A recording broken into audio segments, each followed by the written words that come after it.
بسم اللہ الرحمن الرحیم۔ السلام علیکم۔ اس ویڈیو میں ہم کتاب احیاء العلوم کو آگے کنٹینیو کریں گے۔ اس سے پہلے اگر آپ نے سبسکرائب نہیں کیا تو سبسکرائب کر لیں اور بیل آئیکن پریس کر دیں۔ تو شروع کرتے ہیں۔ ایک شبے کا ازالہ۔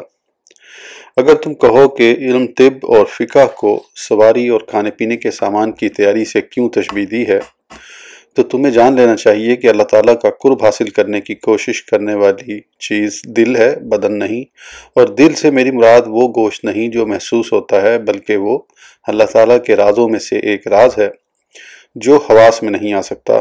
وہ اللہ تعالیٰ کے لطائف میں سے ایک لطیفہ ہے جسے کبھی روح سے تعبیر کیا جاتا ہے اور کبھی نفس مطمئنہ سے۔ شریعت اسے دل سے تعبیر کرتی ہے کیونکہ اس بھید کی پہلی سواری یہی ہے۔ پھر اس کے واسطے سے پورا بدن اس لطیفہ کی سواری اور آلہ بن جاتا ہے۔ اس راز سے پردہ اٹھانا علم مکاشفہ سے متعلق ہے، اور وہ قابل افشاں نہیں بلکہ اس کے ذکر کی اجازت ہی نہیں۔ اس کے بارے میں زیادہ سے زیادہ یہ بات کہنے کی اجازت ہے کہ وہ ایک جوہر نفیس اور در عزیز ہے، ان اجسام محسوسہ سے اشرف ہے۔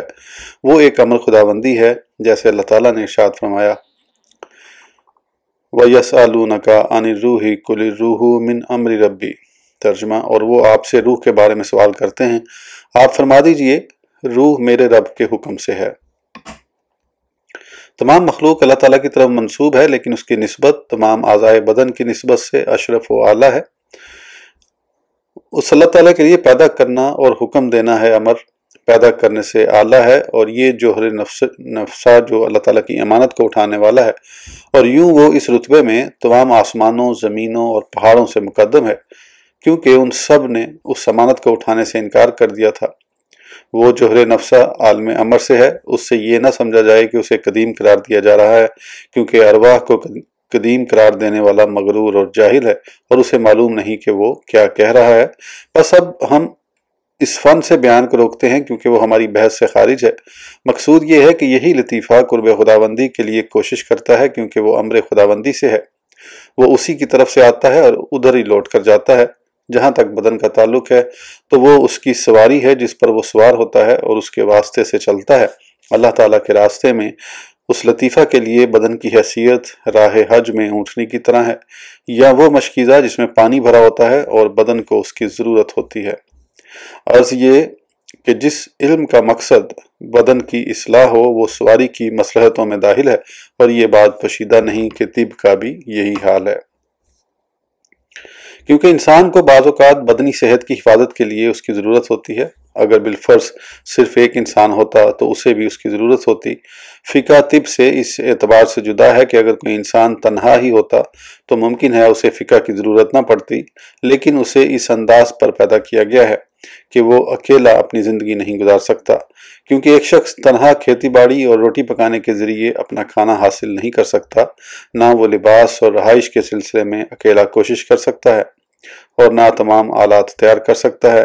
لہذا وہ مل جل کر رہنے اور ایک دوسرے کی مدد کرنے پر مجبور ہوئے، اور بعض اوقات لوگ مل جل کر رہتے پھر ان میں خواہشات پیدا ہوتی تو وہ اسباب شہوت میں کھینچاتانی کرتے، چنانچہ ایک دوسرے سے جھگڑتے اور لڑتے، پھر وہ اس لڑائی کے باعث ہلاک ہونے لگے۔ یہ ہلاکت کا خارجی سبب تھا، جس طرح اندرونی اخلاط کے باعث انسان ہلاک ہوتے ہیں، تو طب کے ذریعے داخلی اخلاط کے درمیان اعتدال پیدا کیا جاتا ہے، اور سیاست و عدل کے ذریعے ظاہری فساد کو دور کر کے اعتدال کی حفاظت کی جاتی ہے۔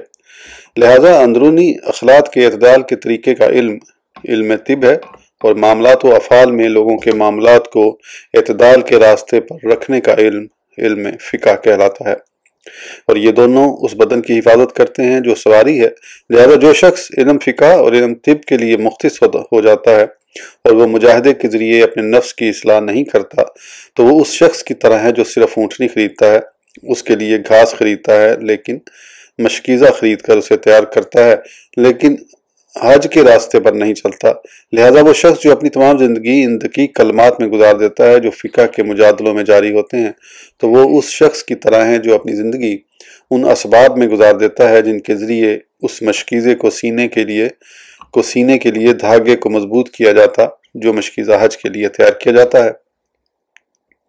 ان فقہ کرام کو ان لوگوں سے جو اصلاح قلب کے ایسے راستے پر چلتے ہیں جو علم مکاشفہ تک پہنچاتا ہے، وہ نسبت ہے جو مشکیزہ درست کرنے والوں کو حج کے راستے پر چلنے والوں یا اس کے ارکان کی ادائیگی کرنے والوں سے ہے۔ تو پہلے اس بات پر غور کرو اور اس شخص کی طرف سے مفت نصیحت کو قبول کرو جو اس کام میں اکثر وقت گزار چکا ہے اور بہت محنت کے بعد اس تک پہنچا ہے، اور اس نے عام اور خاص لوگوں میں امتیاز کے لیے بڑی جرت سے کام لیا ہے اور ان کی تقلید سے گریز کرتے ہوئے اپنی خواہش کو کچل دیا۔ متعلم کے آداب کے سلسلے میں اتنی بات ہی کافی ہے۔ استاذ کے آداب۔ جاننا چاہیے کہ علم کے معاملے میں انسان کی 4 حالتیں ہیں، جیسے حصول مال میں ہوتی ہیں، کیونکہ مالدار شخص کے لیے ایک حالت مال کمانے کی ہے، اس وقت وہ مکتسب کہلاتا ہے۔ دوسری حالت حاصل کیے ہوئے مال کو جمع کرنے کی ہوتی ہے، اس وقت وہ مانگنے سے بے نیاز ہو جاتا ہے۔ تیسری حالت اپنے آپ پر مال کو خرچ کرنے کی حالت ہے، اس وقت منتفع یعنی نفع حاصل کرنے والا ہوتا ہے۔ جبکہ چوتھی حالت دوسروں پر خرچ کرنے کی حالت ہے، اس وقت وہ سخی اور فضیلت والا شمار ہوتا ہے۔ یہ سب سے بہتر حالت ہے۔ مال کی طرح علم کو بھی حاصل کیا جاتا ہے، تو اس کی یہ حالت طلب و اکتساب کی حالت ہوتی ہے۔ جب علم حاصل کر لیتا ہے تو پوچھنے کی ضرورت باقی نہیں رہتی، پھر اس حاصل کیے گئے علم میں غور و فکر کرتا ہے اور اس سے نفع اٹھاتا ہے، اور ایک حالت دوسروں کو فائدہ پہنچانے کی ہے، اور وہ سب سے اچھی حالت ہے۔ لہذا جس نے علم حاصل کیا، پھر عمل کیا اور دوسروں کو سکھایا، وہی شخص آسمانوں اور زمین کی سلطنت میں ایک عظیم انسان کہلاتا ہے۔ وہ سورج کی مثل ہے جو خود بھی روشن ہوتا ہے اور دوسروں کو بھی روشنی دیتا ہے، اور کستوری کی طرح ہے جو خود بھی خوشبو ہے اور دوسروں کو بھی معطر کرتی ہے۔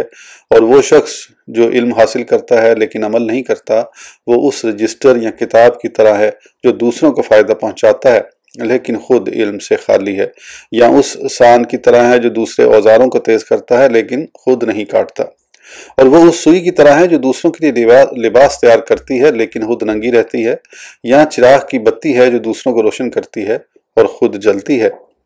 جیسے کہا گیا ہے، بے عمل عالم اس بتی کی طرح ہے جو دوسروں کو روشن کرتی ہے اور خود جلتی رہتی ہے۔ جب وہ تعلیم میں مشغول ہوتا ہے تو بہت بڑی ذمہ داری اٹھاتا ہے، لیکن اسے چاہیے کہ اس کے آداب کو یاد رکھے۔ پہلا ادب، طلباء پر شفقت کرے اور انہیں اپنی اولاد کی طرف سمجھے۔ نبی اکرم صلی اللہ علیہ وسلم نے فرمایا، ترجمہ، میں تمہارے لیے اس طرح ہوں جس طرح والد اپنی اولاد کے لیے ہوتا ہے۔ وہ انہیں آخرت کی آگ سے بچانے کا قصد کرے، اور یہ بات ماں باپ کے اپنی اولاد کو دنیا کی آگ سے بچانے کے مقابلے میں اہم ہے۔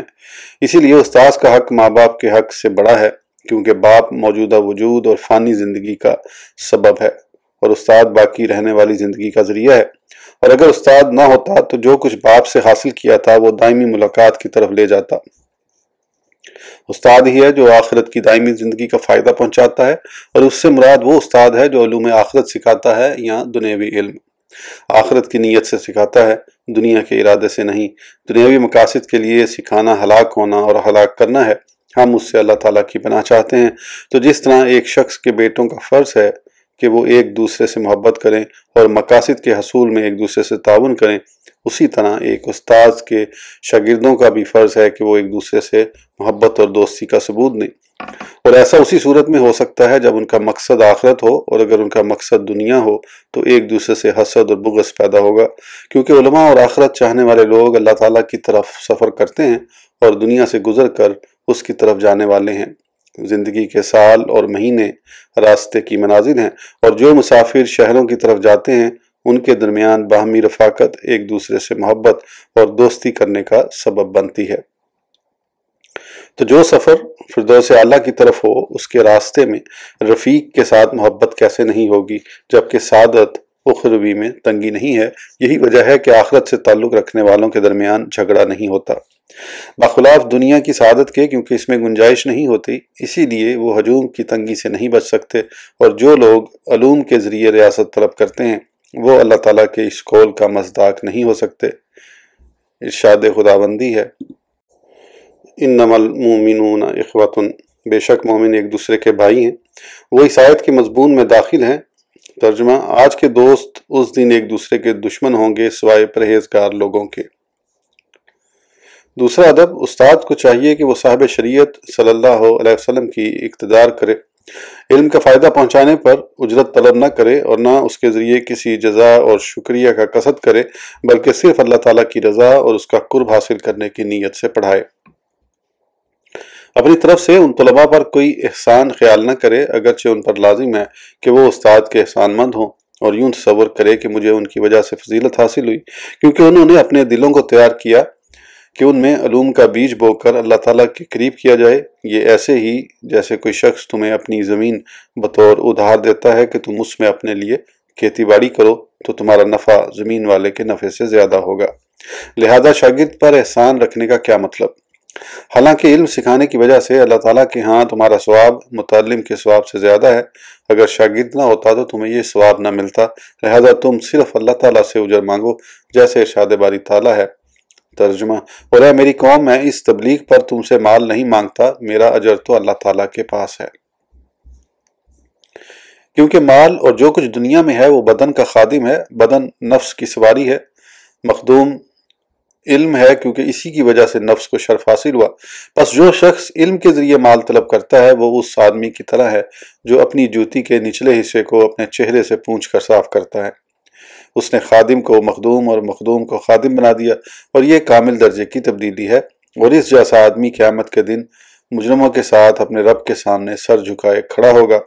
خلاصہ یہ کہ فضیلت اور احسان استاذ کے لیے ہے، تو دیکھو کہ دین کا معاملہ کس طرح ان کے پاس چلا گیا، جن کا دعویٰ ہے کہ ان کے پاس جو کچھ علم، فقہ و کلام اور ان کی یا دوسرے علوم کی تدریس ہے، اس سے ان کا مقصود اللہ تعالیٰ کا قرب حاصل کرنا ہے۔ وہ اپنا مال اور مقام خرچ کرتے ہیں اور بادشاہوں کی خدمت میں طرح طرح کی ذلت اٹھاتے ہیں تاکہ ان کو جاگیریں حاصل ہوں، اور اگر وہ اس کو چھوڑ دیں تو ان کو بھی چھوڑ دیا جائے اور ان کے پاس کوئی بھی نہ جائے۔ پھر استاد کو اپنے شاگرد سے توقع ہوتی ہے کہ وہ ہر مشکل میں اس کے کام آئے، اس کے دوستوں کی مدد کرے اور اس کے دشمن سے دشمنی رکھے، اس کی حاجات کو پورا کرنے کے لیے کمر بستہ رہے اور اس کے مقاصد میں فرما بردار رہے۔ پھر اگر وہ اس کے حق میں کوتاہی کرتا ہے تو استاد کو اس پر غصہ آتا ہے اور وہ اس کا بہت بڑا دشمن بن جاتا ہے۔ تو اس قسم کا عالم کتنا کمینہ ہے کہ اپنے نفس کے لیے اس درجے پر راضی ہوتا ہے، پھر اس پر خوش ہوتا ہے، اور یہ بات کہتے ہوئے اسے حیا نہیں آتا کہ تدریس سے میری غرض علم کو پھیلانا ہے تاکہ اللہ تعالیٰ کا قرب حاصل ہو اور اس کے دین کی مدد ہو۔ تو تم ان نشانیوں کو دیکھو تاکہ دھوکہ دہی کی صورتوں پر تمہاری نظر رہے۔ اس ویڈیو کے لیے اتنا ہی، پھر انشاءاللہ اگلی ویڈیو میں آگے کنٹینیو کریں گے۔ اس وقت تک کے لیے اجازت دیجیے، سبسکرائب کرنا نہ بھولیں۔ اللہ حافظ۔